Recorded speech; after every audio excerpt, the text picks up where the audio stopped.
ગીર સોમનાથ જિલ્લામાં ધોધમાર વરસાદ છે તે ઉના અને ગ્રામ્ય વિસ્તારોમાં ખાબક્યો છે।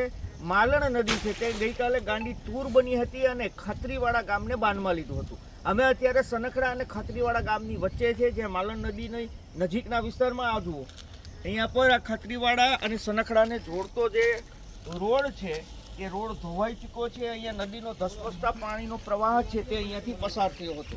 અહીંયાથી દ્રશ્યો બતાવવાના પ્રયાસ કરીશું। આ જુઓ, રોડની કંઈક આવી સ્થિતિ થઈ છે।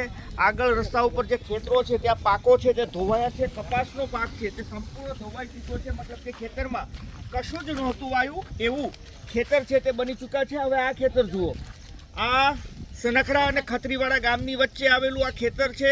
અહીંયાથી પાણીનો પ્રવાહ છે તે પસાર થયો હતો અને આ સંપૂર્ણ ખેતર છે તે ધોવાયું છે। અહીંયાના ખેડૂત મારી સાથે છે, તેમની સાથે વાત કરીએ કે કઈ પ્રકારની નુકસાની થઈ છે। સાહેબ, આ તમારું ખેતર છે? આ ખેતર છે, માલણ નદીના પાણીને લીધે ધોવાણ થયું છે। હા, અને સખત એટલું રાતનું પાણી હતું એટલે બધું ધોવાણ થઈ ગયું છે। હવે કાંઈ જમીન વાવા લાયક રહી નથી। તમે આમાં કશું વાવ્યું હતું? કપાસ વાવેલો હતો, કપાસ ઉજરી ગયેલો છે, એવડો કપાસ થઈ ગયેલો છે। આગળ કપાસ હતા છે કે નીકળી ગયા બધા? હવે કપાસ પૂરો થઈ ગયો, તો ધોવાણ થઈને બધું પૂરું થઈ ગયું છે। અચ્છા, ખેતરમાં કેવું નુકસાન છે? ખેતરમાં તો જરા કઈ થાલ થાય એમ છે જ નહીં, કેમ કે ઉપર પાણા કાઢ નાખે એટલી જમીન ધોવાણ થઈ ગયું, બધું કાપ બધો વી ગયો। ખાડા પડ્યા છે? ખાડા મોટા મોટા ખાડા પડી ગયા છે। આ વિસ્તારમાં કેટલા ખેતરોના? ખેતર એટલે હજારો વીઘા જમીન બધું ધોવાણ થઈ ગયેલો છે। આ માલણનો આખો પાળા બધા તૂટી ગયા છે। આવું કેમ થયું છે? બસ આ નાળા નાના પડે અને રોડ ના હિસાબે નાળા સંધાઈ જાય છે। નાળા સંધાઈ જાય એટલે પાણી પેક થઈ જાય છે। તમે રજૂઆત નથી કરતા? રજૂઆત કરી, કોઈ તંત્ર આવ્યું ને, કાલે સરપંચ આવ્યા હતા ગામ પંચાયતમાંથી, નાળા સાફ કરીને વી આવી શું ગયા। નામ આપનું વડીલ? મારું નામ રાવતભાઈ બાલુભાઈ રાઠોડ। તમે ક્યાં રહો? બસ આ માલણવાડી વિસ્તારમાં। આ રાવતભાઈ છે જે માલણવાડી વિસ્તારમાં રહી છે। આ જુઓ, આ તમામ એ જમીન છે જે ધોવાણ થઈ છે। આ તરફ બતાવીશ કે આ સામે દેખાય છે ત્યાં આ જે ઝાડવા છે, ભાઈનું કહેવું છે કે અહીંયા નાળા મૂકેલા છે એ નાના છે અને તેના કારણે આ ઝાડવા છે તે નાળામાં ફસાય છે, પાણી છે તે બ્લોક થાય છે અને ત્યારબાદ અહીંયા તહસ નહસના દ્રશ્યો છે તે સર્જાયા છે।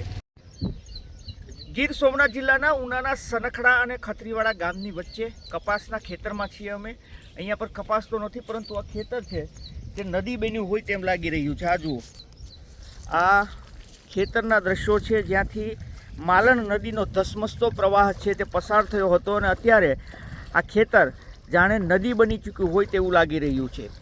આ જે ખેતરની અંદર જેમ નદીમાં રેતી હોય છે એ રીતે રેતીનું સામ્રાજ્ય છે તે જોવા મળી રહ્યું છે।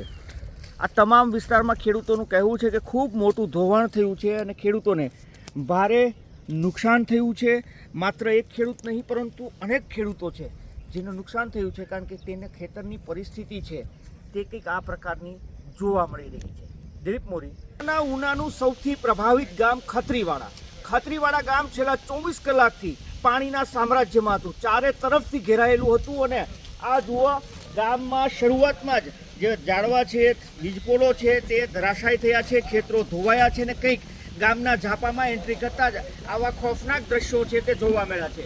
અહીંયા છેલ્લા 24 કલાકથી નદીઓનું પાણી, વરસાદી પાણી, ચારે તરફથી જે રસ્તાઓ હતા તે બંધ હતા। ન તો ગામના લોકો અંદર જઈ શકતા હતા, ન તો બહાર નીકળી શકતા હતા। વીજપોલો ધરાશાયી થવાના કારણે અહીંયા પર વીજળી પણ ગુલ થઈ હતી। મારી સાથે આ ગામના સરપંચ છે જીતુભાઈ શિયાળ, તેમની સાથે વાત કરીએ। જીતુભાઈ, કેવી પરિસ્થિતિ હતી? પરિસ્થિતિ તો સાહેબ એવી છે કે 2 દિવસથી ગામમાં લોકોને ખાવા પીવા માટે પણ અનાજ, દહીંના દળવા માટે પણ તકલીફ પડે છે। 3 દિવસથી લાઇટ નથી ગામમાં ને જ્યાં જોઈને પોલ પડી ગયા છે, રસ્તા ધોવાઈ ગયા છે, લોકોના ઘરોમાં પાણી ઘૂસી ગયું છે। કેટલા લોકો? અંદાજે પ્લોટ વિસ્તારમાં બધા મકાનોમાં પાણી ઘૂસી ગયેલ છે અને ભારે નુકસાન થયેલ છે। અનાજને રેસ્ક્યુ કરવા પડ્યા, કોઈ મુશ્કેલી પડી? એવી હોસ્પિટલ માટેથી જવાને રસ્તા બંધ હતા, જરૂરિયાત પડી હતી છતાં પણ જઈ નથી શક્યા ને અહીંયા પ્રથમ સારવાર લઈ લીધી એવું કરેલું। સર, કેટલા રસ્તા છે ગામમાં આવતા ને કઈ રીતે, મતલબ વરસાદી પાણી હતું, નદીઓના પાણી? નદીના પૂર ચારે બાજુ અમારા ગામની એવી પરિસ્થિતિ છે કે ચારે બાજુ રોડ છે, તો ચારે બાજુ નદી આવેલી છે, જેને કારણે પૂરને હિસાબે બધા રસ્તા બ્લોક થઈ જાય છે અને અવર જવર બંધ થઈ જાય છે, બિલકુલ અવર જવર બંધ થઈ જાય છે। તો પછી કંઈ રેસ્ક્યુ કોઈ ના કરવા પડે એવું કંઈ અંદર? રેસ્ક્યુ તો કોઈ રોડ દ્વારા તો થાય એવી પરિસ્થિતિ જ નથી સાહેબ। જ્યારે પણ આવી પરિસ્થિતિ થાય ત્યારે NDRF અથવા જો એરલિફ્ટ કરે તો થાય, બાકી રેસ્ક્યુ કોઈ સંજોગોમાં થાય એવી પરિસ્થિતિ। કોઈ મદદ? તંત્રની મદદગારી મામલતદાર સાહેબ, પછી જિલ્લામાંથી સીતાપરા સાહેબને કન્ટિન્યુ કોન્ટેક્ટમાં હતા ફોન દ્વારા એનડીઆરએફ પણ નથી આવી શકી, ગાંગડા સુધી આવી શકી હતી ને સાહેબો પણ બધા મામલતદાર સાહેબ ને બધા સનકડા સુધી આવી શક્યા. સોલ્યુશન શું છે દર વર્ષે? સોલ્યુશન તો સાહેબ અમારા રસ્તા ઊંચા લેવામાં આવે ને જરૂર પડે ત્યાં નાળા પુલિયા મોટા બનાવવામાં આવે તો કાયમી માટે આનું સોલ્યુશન થઈ શકે. તો આ જીતુભાઈ શિયાળ હતા, જે આ ગામના સરપંચ છે. છેલ્લા 48 કલાકથી ગામ ઘેરાયેલું હતું અને ગામના લોકો છે તે આ પાણીની વચ્ચે હતા. જીતુભાઈનું કહેવું છે કે અહીંયા એનડીઆરએફ પણ નથી પહોંચી શકી. આજે ખત્રીવાડા ગામના પ્લોટ વિસ્તારમાં છીએ અમે. આ પ્લોટ વિસ્તારની અંદર અનેક મકાનોની અંદર પાણી ઘૂસા હતા. લોકોની ઘરવખરી છે તે પલળી ગઈ છે. મારી સાથે શું નામ છે દાદી? દીખીબેન છે. એમના મકાનમાં પાણી ઘૂસ્યું હતું. હા, પાણી ગળી ગયું છે. અમારે 2000 જાર બગડી ગઈ, અનાજ બધું પલળી ગયું ને અટાણે અમે કોકની ઘર રાત બેઠીને કાઢીશ સાહેબ. અટાણે મારા બાળ બસા હા ભૂખા, અનાજ રહ્યું હોય તો બાળ બસાને ખવડાવીએ ને એવું બધું છે. ને આ પરિસ્થિતિ અમારી જો પાણી હતું. પાણી કાલનું 12 વાગ્યાનું ગળી ગયું છે. એમને આમને મળે અખંડ ઊભે પગે.